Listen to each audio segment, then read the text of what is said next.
Hello အားလုံးမင်္ဂလာပါတယောက်ချင်းစီမင်္ဂလာညချမ်းလေးပါမေဆယ်လီအန်ညီ digital business page ကနေတယောက်ချင်းစီကိုမင်္ဂလာပါလို့နှုတ်ဆက်ပါတယ်နာမည်ပြောင်းထားတယ်မေဆယ်လီမဟုတ်တော့ဘူးဒေါ်ပျောက်စိန် live ပေါ်မှာပျောက်နေရယ်နော်ခန္ဓာကိုယ်တွေလည်းကိုယ်ပေါင်းများစွာခွဲထားလို့ရရင်ကောင်းပါမယ်ဖြစ်ချင်တာတွေလုပ်ချင်တာတွေတအားများတယ်anyway ပေါ့နော်အားလုံးတယောက်ချင်းစီမင်္ဂလာပါအဲ့တော့မေဆယ်လီအင်ဂျီ business page ကနေပြန်လဲကြိုဆိုလိုက်ပါတယ်ဒီနေ့မှာပေါ့နော်အမကဘာအကြောင်းလေးပြောချင်တာလဲဆိုတော့မေ comment မှာမေးထားတာလေးတစ်ခုရယ်email ကနေပို့လာတဲ့ email လေးတစ်စောင်ရယ်နဲ့ပတ်သက်ပြီးတော့ပေါ့နော်အမဘာခေါ်မလဲ live လေးနဲ့အခုဒီနေ့ sharing လုပ်ပြီးမှဖြစ်တယ်ပေါ့နော်အဲ့တော့ comment ကဟာအရင်ပြောရင်ကောင်းလား sharing လုပ်ပြီးရင်ကောင်းလားပေါ့နော်ဒါမှမဟုတ်လို့ရှိရင် email ဟာအရင်ပြောရင်ကောင်းတယ်နော် comment ကဟာလေဒီပေါ့ comment လာမှန်းတဲ့သူကိုအမ comment မှာဖြည့်ပေးပြီးသားပေါ့နော်ဆိုတော့ဖုန်းကနောက်တစ်ခါမှအားတွင်းထားတယ်ဆိုတော့အမဖုန်းလေးယူလိုက်အောင်မယ်ပေါ့နော်ဒါမှမဟုတ်ရင်ခဏလေးအကူအညီတောင်းလိုက်အောင်မယ်ခဏလေးပါ sorry ပါ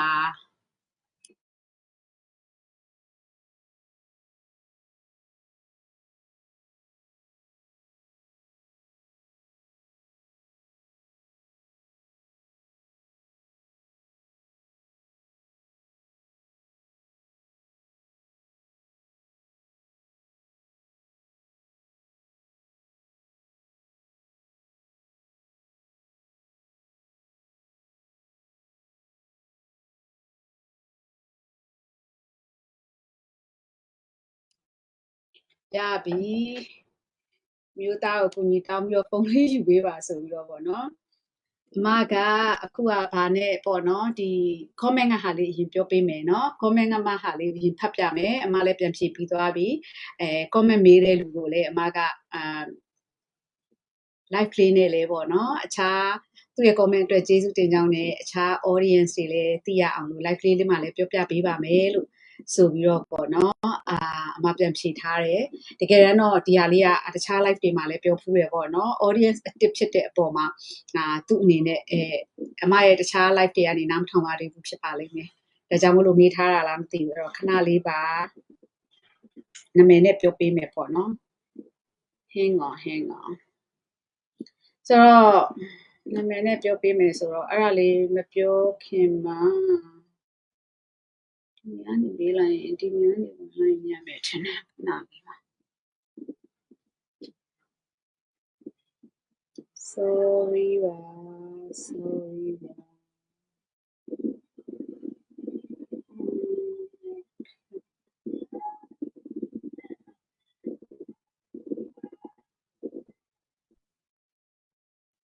ဒါနော် live လွှင့်ခင်ကလေးကဒါများမသိ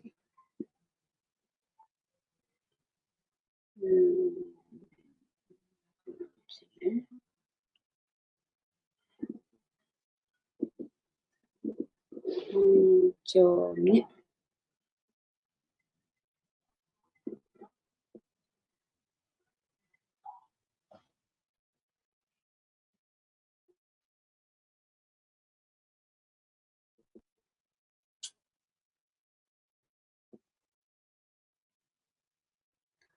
မလေးဒီတယောက်ဖြစ်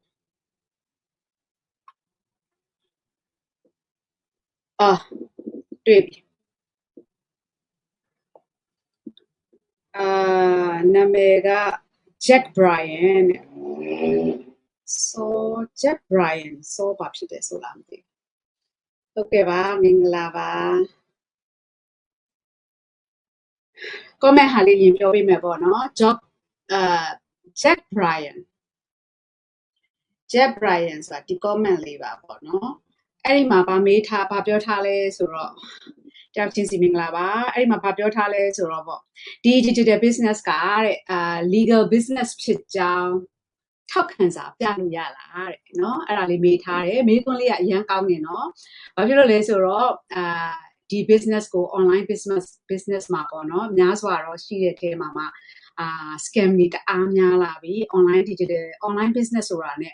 scam တွေတအားများတဲ့ခေတ်ကိုရောက်လာပြီပေါ့နော်များလာပြီဒီနေ့မှာဆိုနောက်ထပ်အတွေ့အကြုံတို့ခဏနေကြရင် sharing လုပ်ပေးအောင်မယ်ပေါ့နော်အဲ့ဒါမျိုးများလာတဲ့ပုံမှာလူတိုင်းက legally ဒီ business ကတရားဝင်ခွန်ဆောင်ရပါတယ်ဆိုတာမျိုးပေါ့နော်ကြားပင်မဲ့လဲစိုးရင်ကြောက်ကြကြတယ်ဒါကြောင့်မို့လို့ဒီမေးခွန်းလေးကအရန်ကောင်းနေပေါ့နော်အဲ့တော့ဒီမေးခွန်းလေးမေးတဲ့သူကိုအမအနေနဲ့အရန်ကျေးဇူးတင်ကြအောင်ပေါ့နော်ပြောထားတယ်အဲ့တော့အမဘက်က reply တော့comment မှာလုပ်ထားတယ်။ဘာကြောင့်လဲဆိုတော့အခြား audience တွေကcomment တွေဝင်ဖတ်တတ်တယ်လीနော်။အဲ့လိုဝင်ဖတ်တတ်တဲ့အချိန်မှာဒီ comment လေးကိုဖတ်မိတယ်ဆိုလို့ရှိရင်ကောင်းတယ်။ကောင်းတယ်ပေါ့နော်။အားလုံးအတွက်ကောင်းတယ်ပေါ့နော်။ဘာဖြစ်လဲဆိုဒီ business ကတာဝန်ယူမှုတာဝန်ခံမှုနဲ့တွားတဲ့အပေါ်မှာအမတို့အနေနဲ့ပွင့်လင်းမြင်သာမှုနဲ့ပဲချပြတယ်ပွင့်လင်းမြင်သာမှုနဲ့ပဲပြောတဲ့အပေါ်မှာအကုန်လုံးဖတ်မိသွားတယ်ဖတ်မိတဲ့လူတိုင်းအတွက်ပေါ့နော်ဒီလုပ်ငန်းကိုရွေးချယ်ပြီးဖြစ်စေမရွေးချယ်ပြီးဖြစ်စေလုပ်ဖြစ်ပြီးဖြစ်စေမလုပ်ဖြစ်ပြီးဖြစ်စေအားလုံးအတွက်အရင်ကောင်းတဲ့မေးခွန်းလေးအဲ့တော့အမက reply တော့လုပ်ထားတယ်ဟုတ်ကဲ့ welcome ပါနော် comment အတွက်အခုလိုမေးတဲ့အတွက်ကျေးဇူးပါနော်မေးခွန်းလေးကအရင်ကိုကောင်းပါတယ်စိုးရိမ်ကြောက်ကြခြင်းဆိုတာကကိုယ့်ရဲ့ safety ဖြစ်တာကြောင့်အခုလိုမျိုးမေးတာကိုနားလည်ပါတယ်ကျမလည်း2020အစောပိုင်းလောက်မှာဒီ business ကိုပေါ့နော် second step ထိလေးလာဖို့အထိတွားပြီးမှပြန်ပြီး refund ပြန်ထုတ်ယူခဲ့တဲ့သူပါ100% legally ဖြစ်တာကြောင့်တကယ် legal legitimate business ဖြစ်တာကြောင့်ပေါ့နော်နိုင်ငံအလိုက်တတ်မှတ်ထားတဲ့အတိုင်း income ပေါ်မှာတရားဝင်အခွန်ဆောင်ကြရပါတယ် US မှာဆိုရင် income ကို check နဲ့ပဲပေးပြီးတော့ပေါ့နော်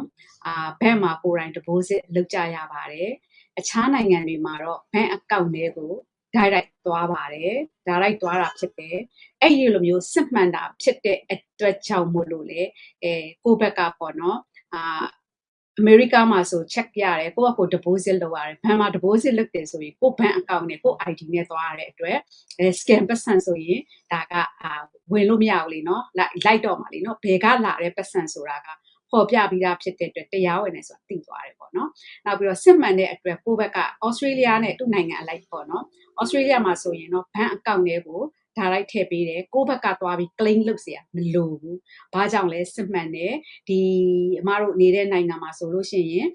ကိုယ့်ရဲ့ bank account မှာကို tax ဆောင်တဲ့ကိုယ့်ရဲ့ tax လူတစ်ယောက်စီမှာ tax file number ရှိတယ်ပေါ့နော်အဲ့ဒါနဲ့ဒီ bank account ထဲမှာတွားပြီးတော့ link လုပ်ထားပြီးသားဖြစ်တယ်အဲ့တော့ကိုယ့်ဘက်ကဝင်လာတဲ့ဒီပတ်စံကတရားဝင်ဟုတ်တယ်မဟုတ်ဘူးဆိုတာဘဏ်ကနေသိနိုင်တယ်မဟုတ်ဘူးတန်တရားရှိတယ်ဆိုသူတို့ကကိုယ့်ရဲ့ account ကိုဟိုပေါ့နော် freeze လုပ်လိုက်တာဖြစ်တယ်ပေါ့နော်အဲ့ဒါတွေအမှရှင်းပြထားတယ်အဲ့တော့ income ဒါကြောင့်မို့လို့ဒီ income ကlegal ဖြစ်လို့ legal income ဖြစ်တယ်ဆိုတာထင်ရှားပြီးသားဖြစ်တယ်နိုင်ငံပေါင်းပေါ့နော်26နိုင်ငံမှာရုံးခွဲပေါင်း43ခုရှိတယ်ဒီရုံးခွဲတွေအကုန်လုံးကတရားဝင်လို့တာလေတရားဝင်နိုင်ငံကြီးတွေမှာပါ register လုပ်ပြီးတော့ပေါ့နော်ဒီရုံးခွဲရှိနေတာဖြစ်တယ်အဲ့တော့ဒီပေါ့နော်ဒီဘက်မှာရှိတဲ့ဒီ business မှာလုပ်တဲ့ income တွေကလူချင်း account ကနေ transfer လုပ်တာမဟုတ်ပါဘူးခဏလေးเนาะ global business ဖြစ်တာအကြောင်းမို့လို့နိုင်ငံပေါင်း26နိုင်ငံမှာရုံးခွဲပေါင်း43ခုရှိတယ်ကိုယ်တိုင် free register လုပ်ပြီး free လေးလာကြည့်လို့ရှိရင်တာဝန်ယူမှုတာဝန်ခံမှုနဲ့ဒီ business ကိုတွားနေတဲ့အပေါ်မှာပေါ့နော်ဘယ်လို business လေးလဲဆိုတာမျိုးကိုစစ်မှန်လားမစစ်မှန်လားအကုန်လုံးကိုလေ့လာလို့ရှိရင်သိလာပါလိမ့်မယ်စစ်မှန်တဲ့ business ဖြစ်တာကြောင့်ကိုယ်တိုင်လေ့လာပြီးတော့စိတ်တိုင်းကြမှသာလေဆုံးဖြတ်ပြီးရွေးချယ်ပြီးရှစ်ဆက်ရတဲ့ပေါ့နော်business ဖြစ်တယ်လို့ပဲအဲ့လိုမျိုးဖြစ်တာနဲ့အညီကို့မှာငွေကဘလောက်ပဲရှိရှိကိုယ့်ရဲ့ document ပြည့်စုံလားမပြည့်စုံလားစစ်မှန်လားမစစ်မှန်လားလဲ company အနေနဲ့တေချာစစ်ပြီးမှဒါဒီလုပ်ငန်းမှာရင်းနှီးမြှုပ်နှံခွင့်ပေးတာဖြစ်တယ်ငွေထည့်တိုင်း document မပြည့်စုံဘူးဆိုရင်လည်းပေါ့နော်ဒီမှာကရင်းနှီးမြှုပ်နှံခွင့်မပေးပါဘူးအဲ့တော့ရင်းနှီးခွင့်ကိုတရားဝင် business ID ထုတ်ပေးတာဖြစ်တယ်ပုံပြည့်စုံတယ်ဆိုမှအဲ့တော့ဒီ comment အတွက်ကိုကျေးဇူးတင်ကြောင်း တခြားလူတွေကျေးဇူးတင်တဲ့အတွက်ကြောင့်ပေါ့နော်အခြားလူတွေလည်းသိအောင်ဒီမေးခွန်းကို live လေးလုပ်ပြီးပြန်ပြီးရှင်းပြပေးပါမယ်နော် thanks again ပါဆိုပြီးတော့အမဘက်ကဒါပြန်ဖြေပေးထားတာဖြစ်တယ်အဲ့တော့ပေါ့နော်နာမည်ဘယ်သူပါလဲ again Jack Bryan ပေါ့နော်ဆိုတော့အမရဲ့ဒီ advertise လေးဒီຢာလေးကိုတွေးတဲ့လူတွေဆိုလဲ comment မှာဝင်ဖတ်တဲ့လူကအမအခုပြောနေတာမှန်လားမမှန်လားတွေးပါလိမ့်မယ်ပေါ့နော်အဲ့တော့ဒီနေရာကနေ Jack Bryan ကိုထပ်ပြီးတော့ကျေးဇူးတင်ကြောင်းပြောချင်တယ် anyway တူတယောက်မေးတယ်ဆိုပေမဲ့လည်းဒါအများအတွက်ကောင်းတဲ့မေးခွန်းလေးတစ်ခုဖြစ်တယ်အဲ့တော့အဲ့ဒါလေးကိုရှင်းပေးချင်တယ်ပေါ့နော်ဒါကြောင့်မို့လို့ဒီ business ကမှန်ပါတယ်ခုနပြောသလိုပဲscam တွေတအားများတဲ့ခေတ်ဆိုတော့လေတူတူကိုစိုးရိမ်ကြောက်ကြမှာပဲပေါ့နော်အဲ့တော့ဒီလိုမျိုး bank တွေမှာဒီလိုမျိုးတွားချိတ်ဆက်တယ်ဆိုတာလူချင်းအကောင့်တွေကနေတွင်းတာလည်းမဟုတ်တဲ့အပေါ်မှာbank ကသိနိုင်တယ်ဘယ်ကဝင်တာလဲဆိုတာတန်တရားရှိသူတို့က freeze လုပ်တယ်ပေါ့နော်ဆိုတော့အဲ့ဒါလေးကတော့ရှင်းမယ်လို့ထင်တယ်ခုနပြန်ဖတ်ပြတဲ့အဖြေရအောင်ပေါ့နော်ဒီမေးခွန်းနဲ့ပတ်သက်ပြီးတော့ထပ်ပြီးတော့ဆင့်ပြီးတော့မေးခွန်းလေးတွေရှိတယ်ဆိုရင်လည်း comment မှာ welcome ပါအားလုံးကိုကြိုဆိုပါရစေ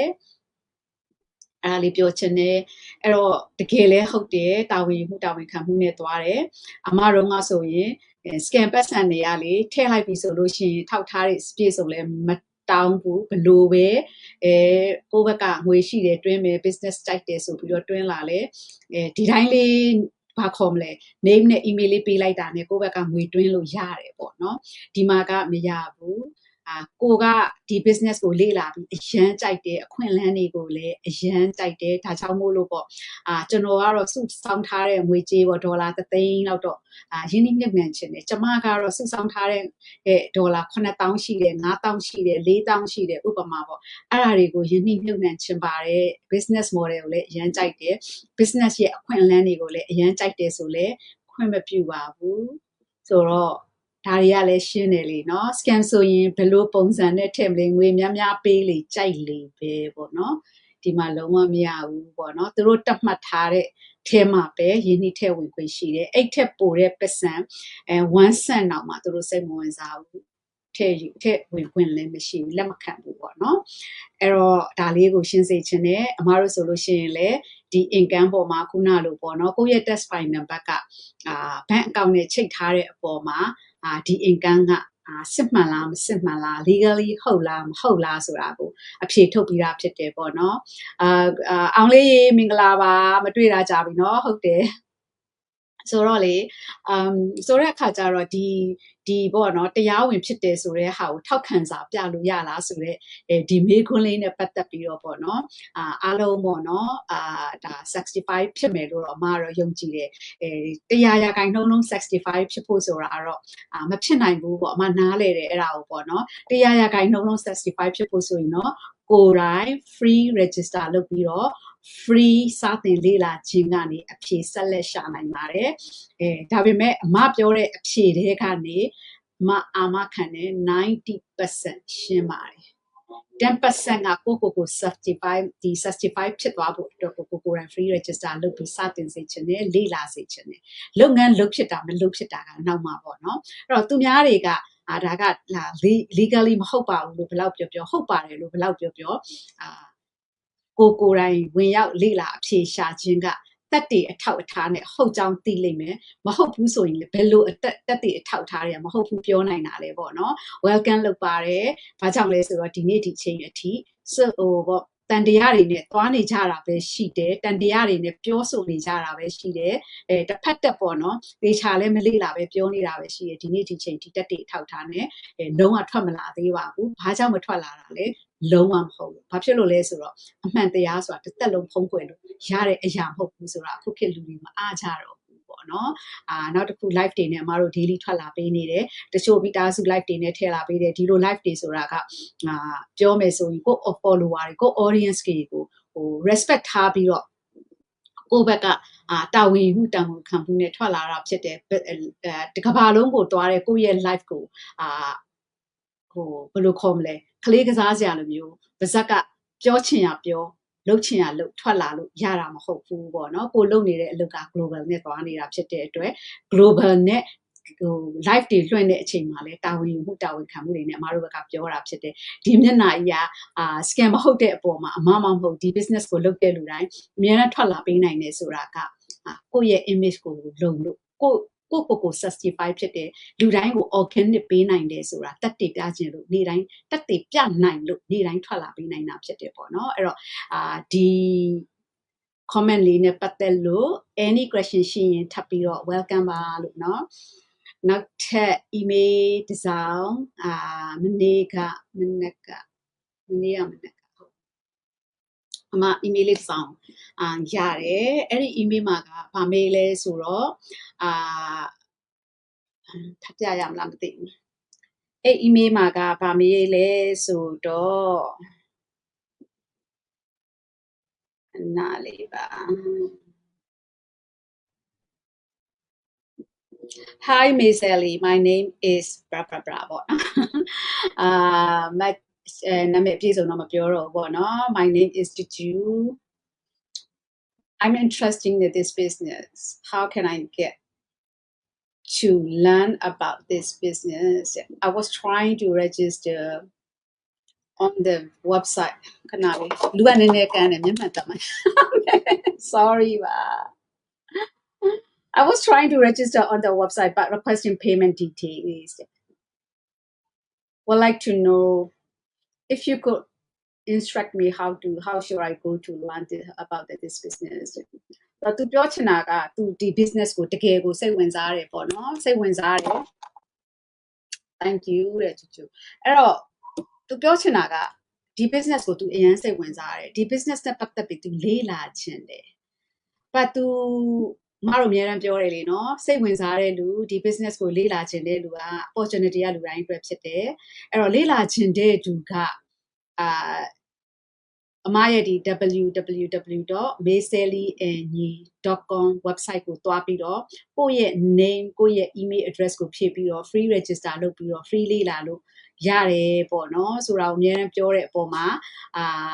ဒီလို instruction ပေးတယ်ပေါ့သူခုလည်းအဲ့လိုဘယ်လိုမျိုးဘာလုပ်လို့ဘယ်လို learn လုပ်လို့ရမလဲ instruction တောင်းတာပေါ့နော်ဆိုတော့သူ register လုပ်တဲ့အချိန်မှာ payment detail တောင်းတယ်ဆိုတော့မှန်တယ်တချို့တွေက register လုပ်လိုက်တဲ့အချိန်မှာ payment detail တောင်းတဲ့ဟာကိုပေါ့နော်တွေ့လိုက်တဲ့အချိန်မှာလန့်သွားတယ် free လေးလာမယ်လို့ပြောပြီးတော့ငါရဲ့ payment detail ကိုတောင်းတယ်ဆိုတော့တူတူကိုလေးနော်ဟုတ်တယ်ဒါပေမဲ့အဲ့အချိန်မှာ thank you page လေးကြာလာတယ်ပေါ့နော် register လုပ်လိုက်ပြီဆိုတာနဲ့ဆင်းလိုက်လို့ရှိရင် thank you page လေးအရင်ဆုံးကြာလာတယ်အဲ့ဒီမှာမိနစ်90စာလေးလာလို့ရတယ်ဒီလုပ်ငန်းအကြောင်းရှင်းပြထားတဲ့ video လေးတွေ့ပါလိမ့်မယ်အဲ့ဒီ video ကိုပေါ့နော်သူက global business ဖြစ်တဲ့အပေါ်မှာEnglish version နဲ့ပေါ့နော်ကိုလေ့လာနိုင်တာဖြစ်တယ်ဒါပေမဲ့မြန်မာလိုအားတန်လို့မြန်မာလိုပဲလေ့လာခြင်းနဲ့မြန်မာလိုပဲဒီ business ကိုလုပ်ခြင်းနဲ့မြန်မာလိုပဲသွားခြင်းနဲ့ဆိုတဲ့လူတွေအတွက်ပေါ့နော်အမားတို့စီမှာဆက်တွယ်ပြီးတော့တောင်းဆိုရဲဆိုရင် register လုပ်ထားတာ system မှာစစ်ပေးပြီးတော့ပေါ့နော်တွေ့တယ်ဝင်တယ်ဆိုလို့ရှိရင်အမားတို့ကမြန်မာလိုလေ့လာဖို့အတွက်ကိုမြန်မာလိုတေချာရှင်းပြထားတာရောမြန်မာလို subtitle ရောပေါ့နော်လေ့လာဖို့အတွက်အမားတို့ကပို့ပေးတယ်အဲ့တော့တခုပြောချင်တာက payment detail ကိုတွေ့လဲကြော်သွားလိုက်ပါလို့ပြောချင်ပါတယ်တွေ့လဲကြော်သွားလိုက်ပါပထမဦးဆုံး register လုပ်ဖို့လေ့လာတဲ့အဆင့်တီ free လို့ပြောထားတဲ့အတိုင်းပဲ free ပါဝေးလေကြောင်ပတ်နဲ့လုံးဝငွေတွင်းစရာငွေတောင်းတာမျိုးလဲပေါ့နော်မထင်စေချင်ဘူးဆိုတော့ register လုပ်လိုက်တယ်ဆိုတော့ကြာလာတဲ့ page မှာကသူတို့အနေနဲ့ထင်တာမဟုတ်ပင်ပဲလေစိတ်တော့ပူသွားမှာပဲလေ hey free လို့ပြောပြီးတော့payment detail တောင်းနေတယ်ဆိုတော့ကြော်သွားလိုက်ပါ payment ကိုဖြည့်တယ်ဆိုမှပဲကိုကပေးတာပေါ့နော်ကိုမဖြည့်ဘူးကိုရဲ့ payment detail ကိုမဖြည့်ဘူးဆိုရင်ပေးတာမဟုတ်ဘူးလေနော်အဲ့ဒါကဘာအတွက်ပေးထားတာလဲဆိုတော့ဒီ business ကိုလေ့လာတဲ့အချိန်မှာအရန်တဘောကြတယ်ကြိုက်တယ်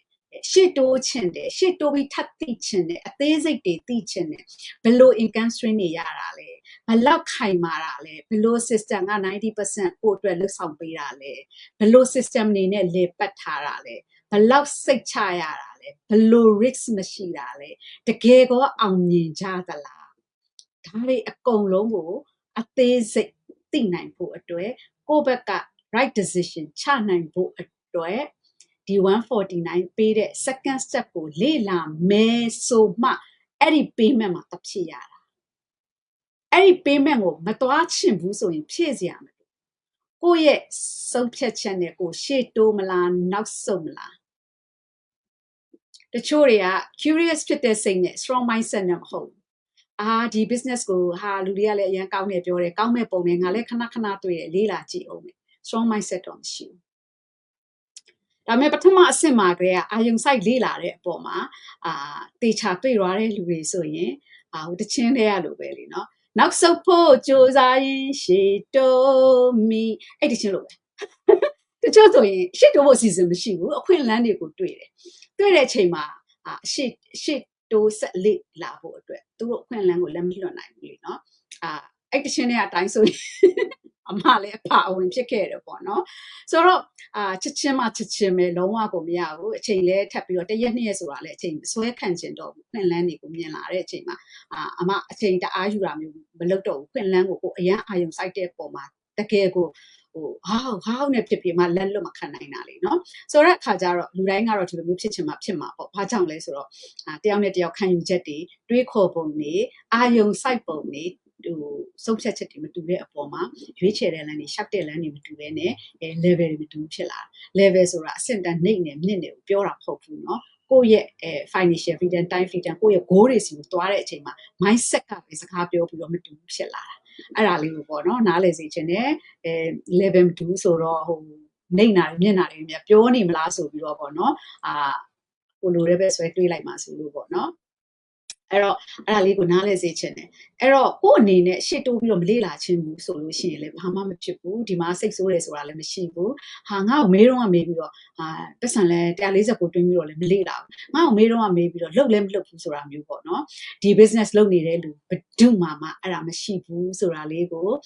certify ဖြစ်စေချင်တယ်ဘာဖြစ်လို့လဲဆိုတော့ကိုရှောက်ရမယ်လားအမြဲတမ်းပြောတယ်ပေါ့နော်ကိုပြောဖို့လိုတယ်ကိုကြိုက်မှကိုရှေ့တိုးမယ်ကိုကြိုက်မှကိုလုပ်မယ်လေဟုတ်တယ်မလားကိုဝန်ထမ်းဘဝနဲ့ကြိုက်ရင်ဝန်ထမ်းဘဝနဲ့ပဲနေမယ်ဒီဘဝရုံထွက်ချင်တဲ့လူကရုံထွက်ဖို့နည်းလမ်းကိုရှာလိုက်မယ်တောင်းမရင် traditional business နဲ့ daily ရုံးကန်လှုပ်ရှားပြီးတော့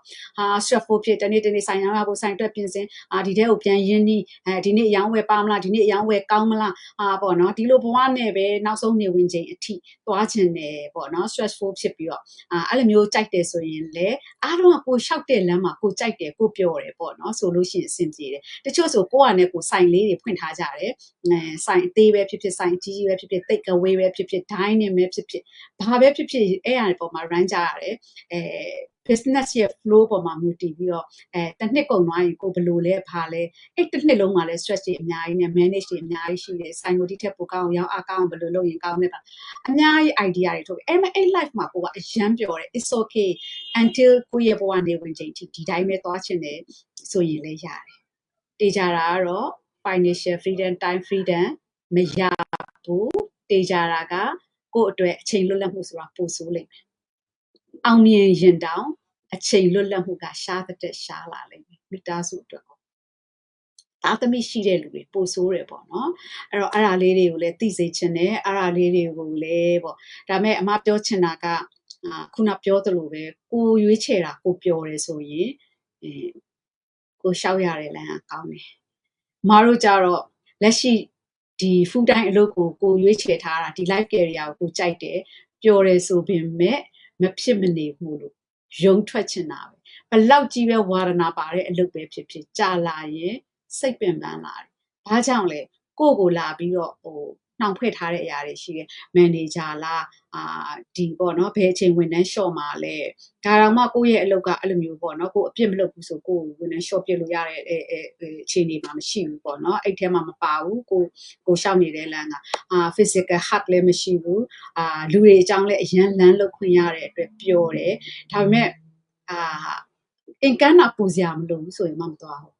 မသွားချင်ဘူးမသွားချင်တော့ဘူးလွတ်ချချင်ပြီ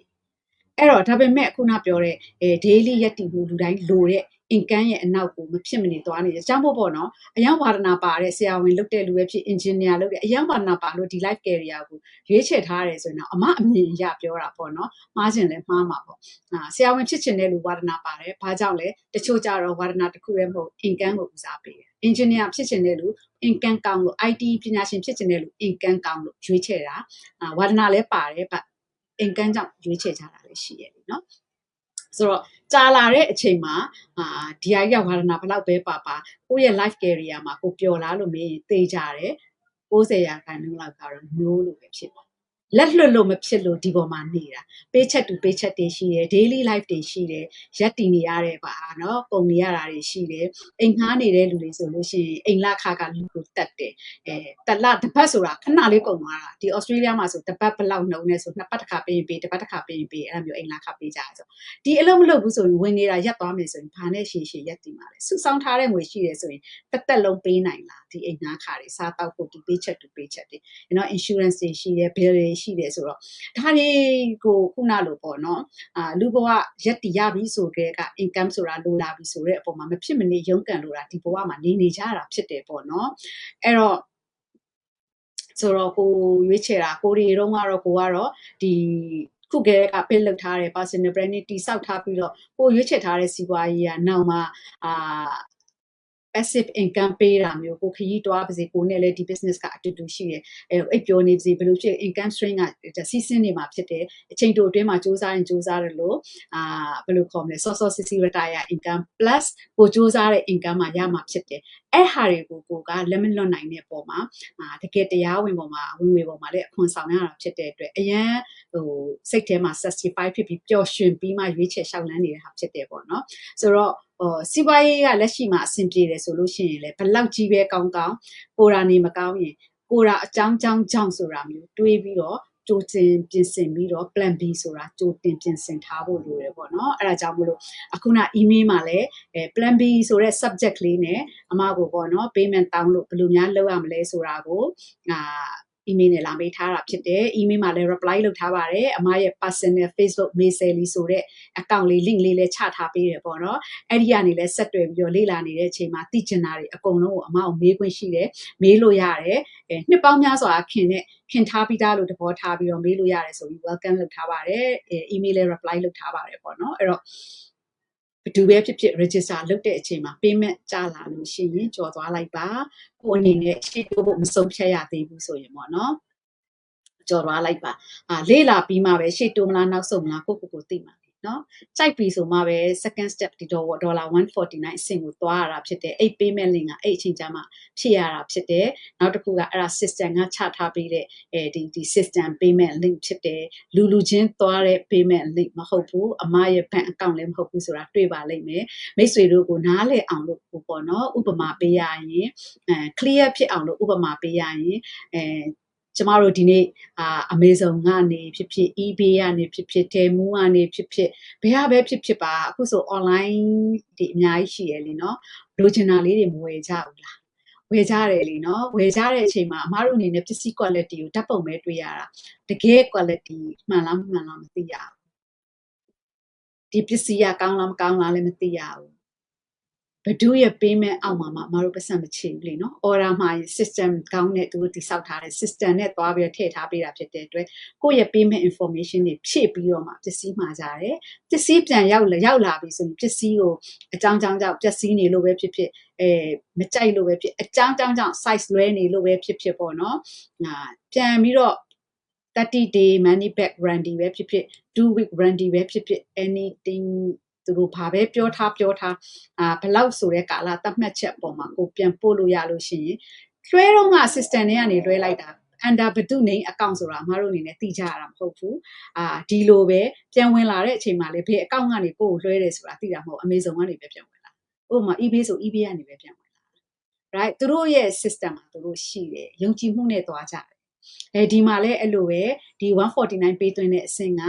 ကို့အတွက်မဟုတ်ဘူးဆိုရင်တော့ရက်30မပြည့်ခင်ကိုချီကောမခေါ်ခင်မှာပြန်ပြီးထုတ်ယူလို့ရတယ်ဆိုတဲ့အပေါ်မှာပေါ့နော်အားလုံးကနားလည်ပြီးတော့ရှေ့တိုးတာဖြစ်တဲ့အတွက်စိုးရိမ်ကြောင်မှုပေါ့နော်ရှိစရာမလိုဘူးဒီပေါ့ကိုယ့်ဘက်ကရှေ့တိုးမလားနောက်ဆုတ်မလားမဆုံးဖြတ်ခင်မှာဒီ149က holding ဆိုတဲ့ situation hold လုပ်ထားတာပဲရှိတယ်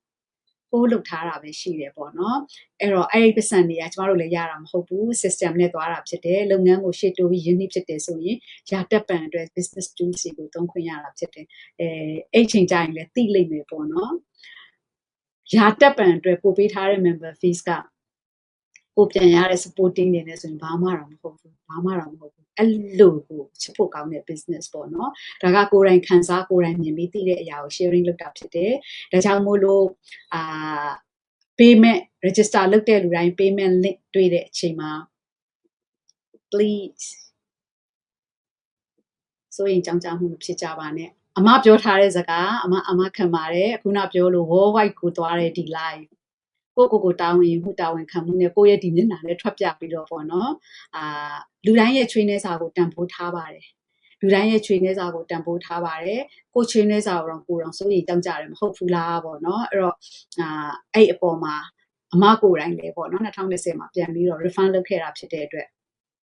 ဘဒုအတွက်မှာပေါ့နော်စိတ်မပူနဲ့လို့ပြောချင်တယ်တခုပဲကိုကလိုချင်လားမလိုချင်ဘူးလားလေးလာချင်လားမလေးလာချင်ဘူးလားကိုသိဖို့လိုတယ်လေးလာတယ်ဆိုတဲ့အချိန်မှာလေကိုဘာကြောင့်လေးလာတာလဲဘဝမှာဘယ်လိုပြောင်းလဲချင်တာလဲ passive income နဲ့ဘဝကိုနေထိုင်သွားချင်တာလားအသက်ကြီးလာတာနဲ့မျှအချိန်ကြာလာတာနဲ့အမျှတာမန် traditional business တွေလို့မဟုတ်ပဲကိုတိဆောက်ထားတဲ့အရာကနေအချိန်တန်ရင်ကိုပင်ပန်းလုပ်ဆရာမလို့ပဲမဲ့လေ income ကပုံမှန်စီစဉ်ပြီးတေချာတဲ့ passive income မျိုးကိုလိုချင်တာလားစီးပွားရေးတစ်ခုတာကိုလုပ်မယ်ဆိုလို့ရှိရင်ငါလာစီးပွားရေးတစ်ခုကိုလုပ်မယ်ဆိုလို့ရှိရင်ဘယ်လို risk တွေမရင်ဆိုင်ချင်ဘူးလဲဘယ်လိုဆုံးရှုံးမှုတွေမလိုချင်ဘူးလဲဘယ်လို stressful ဖြစ်တာတွေမလိုချင်ဘူးလဲဘယ်လို financial freedom ဖြစ်တာကိုလိုချင်တာလဲဘယ်လို time freedom ဖြစ်တာကိုလိုချင်တာလဲကြာလေ personal branding နဲ့ဘဝကိုအောင်မြင်မှုနဲ့ဘယ်လိုပိုင်ဆိုင်ချင်တာလဲဒါတွေအကုန်လုံးကတွေ့ကြုံရှိစရာမလိုဘူး skill ရှိစရာမလိုပဲနဲ့ zero experience zero skill နဲ့စတင်လို့ရတဲ့ business ဖြစ်တယ်ဒါကြောင့်မို့ပြောတာဒီ business ကလေတအားကိုချစ်ဖို့ကောင်းတယ်အမကိုယ်တိုင်ရောလူတိုင်းရော zero experience zero skill နဲ့စခဲ့ကြတာဖြစ်တယ်သူကတော့ဆရာဝန်မှုလို့သူကတော့အတန်းပညာမပြီးဆုံးလို့သူကတော့အိမ်မနေမိခင်မှုလို့သူကတော့ nurse မှုလို့သူကတော့ warehouse မှာလုပ်လို့အားလုံးအတွက် same training same system ပါပဲဘာဖြစ်လို့လဲဘယ်လောက်ဆရာဝန်ဖြစ်ဖြစ်ရေကူးတက်ဖို့အတွက်ရေကူးတင်ရတယ်အမအရင်တုန်းကလည်းပြောပြရပေါ့နော်ဆိုတော့ business model အတစ်ဖြစ်တဲ့အပေါ်မှာအကုန်လုံးကို training နေနဲ့ system နေနဲ့ lifetime တစ်ခုလုံး mentor နဲ့ coach ရထားပြီးတော့ကိုဒီ business မှာအောင်မြင်ဖို့အတွက် supporting နေနဲ့ community တစ်ခုလုံးရဲ့ supporting နေနဲ့အောင်မြင်မှုစီကိုတယောက်တည်းမဟုတ်ကိုပိုင် business ပါကိုတယောက်တည်းသွားစရာမလို supporting နေတအားကောင်းတဲ့အတွက်အားကြောင့်မို့အားလုံးပေါ့နော်အမဘက်ကနေ warmly welcome ပါလို့เนาะနောင်မှကြည့်ပေးမဲ့လို့ဒီ live ကိုနောင်မှကြည့်ပေးမဲ့လို့တူတယောက်ချင်းစီကိုလည်းရင်ထဲကနေလိုက်လဲလဲနဲ့ပဲ warmly welcome ပါလို့เนาะအမlive လေးတွေပေါ့ပုံမှန်တက်နိုင်အောင်စူးစမ်းနေပါတယ်ဒုံးနေတာချိန်လုံးစီစွတ်ပြီးတော့လာရိုက်လိုက်ကြပါတော့ဟုတ်တယ်ဒီလိုပေါ့เนาะ busy ဖြစ်နေတာနဲ့ပဲအမပုံမှန်နေမတက်ဖြစ်နေဘူးဝန်ခံနေပေါ့เนาะဒါပေမဲ့အမက line မတက်ပေမဲ့ကိုယ့်ကို line ကနေတင်ယူစရာရှိတာတွေတော့တင်ယူတယ်တခုမလုပ်နိုင်ပေမဲ့တခုပေါ့နော်အဲ့လိုမျိုးသွားတယ်ဒီ business လုပ်ချင်လို့ဆက်ပယ်လာတဲ့လူတွေကိုကူညီပေးနေတယ်ပေါ့နော်အဲ့မှာတွေလည်းအချိန်တွေပေးဖြစ်တယ်အလုပ်ကလည်းတစ်ဖက် full time သွားတဲ့အပေါ်မှာ live ပေါ်မှာတွေ့တိုင်းဆက်ပယ်လို့မရဘူးမတွေ့တိုင်းပေါ့နော်ဆက်ပယ်လို့မရတော့ဘူးဆိုတာမဟုတ် anytime welcome ပါဒီ business ကို free ဝင်ရောက်လေ့လာကြည့်ဖို့ပေါ့နော်တယောက်ချင်းစီကို welcome ပါခုနပြောသလိုပဲ www.maysallyandme.com မှာလေ့လာချင်တဲ့သူရဲ့ name နဲ့ email address လေးကိုဖြည့်ပြီးတော့ free register လုပ်ခြင်းကနေ payment ကိုရှောင်ပြီးတော့မှ free 90 minute လုပ်ငန်းအကြောင်းရှင်းပြတဲ့ဗီဒီယိုလေးကနေစပြီးတော့လေ့လာနိုင်ပါတယ်မြန်မာလိုပဲသွားချင်မြန်မာလိုပဲလေ့လာချင်တဲ့လူတွေကိုလည်းလက်တွဲခေါ်ယူကူညီပေးနေတဲ့ business mentor တယောက်မို့လို့ welcome ပါအားလုံးပဲ see you ပါ bye bye ပါနောက်ပြန်တွေ့ပါအောင်မယ်လာခဲ့ပါအောင်မယ်ပေါ့နော် love you all ပါ see you နော်any questions ပေါ့ comment မှာမေးလို့ရတယ်လို့ messenger ဆက်သွယ်ပြီးမေးလို့ရပါတယ်thank you ပါ